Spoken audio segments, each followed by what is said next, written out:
Ассалаумағалейкум, құрметті қазақ елі. Бүгін қасиетті жұма намазымыз қабыл болсын. Жұмадағы тілеген тілек дұғаларымыз, жақсы дұғаларымыз қабыл болсын, иншалла.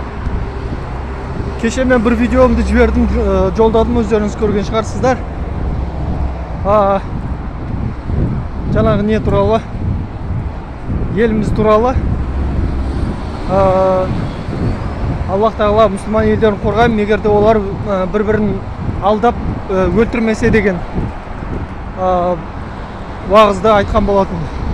Сонымен қатар біз енді тағы да айта кетейін деген нәрсем, біз солай болады екен деп қарап қол қусырып отырмауымыз керекпіз. Тағы да бір уағыз деп айтайын. Мынандай нәрсе айтылған: заман талабына сай қару-жарақпен қамданыңыздар деген бар. Заман талабына сай қару-жарақпен қамданыңыздар. Яғни қазіргі уақытта мысалға қандай қару-жарақтар күшті, мықты, сондай қару-жарақтармен күшею керек. Ел боламыз десек, мемлекет боламыз десек, өзіміздің шекарамызда өзіміз қорғай білуіміз керекпіз.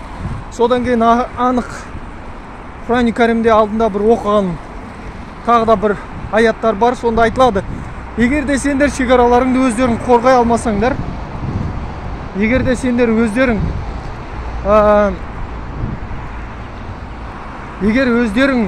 ешқандай амал қылмасаңдар, мен не істей алам деген бар. Сондықтан біз өзімізде мықты болуымыз керекпіз, өзімізге. Жаңағындай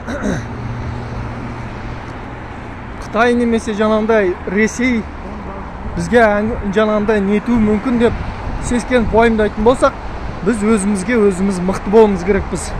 Және тағы да алдында ғана Абдуғаппар Сманов марқұм ағамыз айтпақшы, намысшыл мықты болуымыз керекпіз, өзімізге мықты болу керек. Мұсылман намысын таптатқызбайды дейді. Сол айтпақшы, осы шариғатта Құран Кәрім үкімдерімен және хадиспен жүрсек, біз адаспаймыз иншалла, және біз мемлекет ретінде мықты бола аламыз иншалла. Сондықтан ағайын ойлап қалмаңыздар, мынау бір дінге беріліп кеткен, қатты кетіп қалған фанатик екен деп ойламай қойыңыздар. Бұл шариғатта қалай өмір сүру керек, қалай тұру керек, қалай жүру керек, және де мемлекетте қалай болу керек, соның бәрі айтылып кеткен. Осы ойыммен бөлісуді парыз деп санаймын. Ағайын, еліміз аман, жұртымыз тыныш болсын, өзімізге мықты болайық.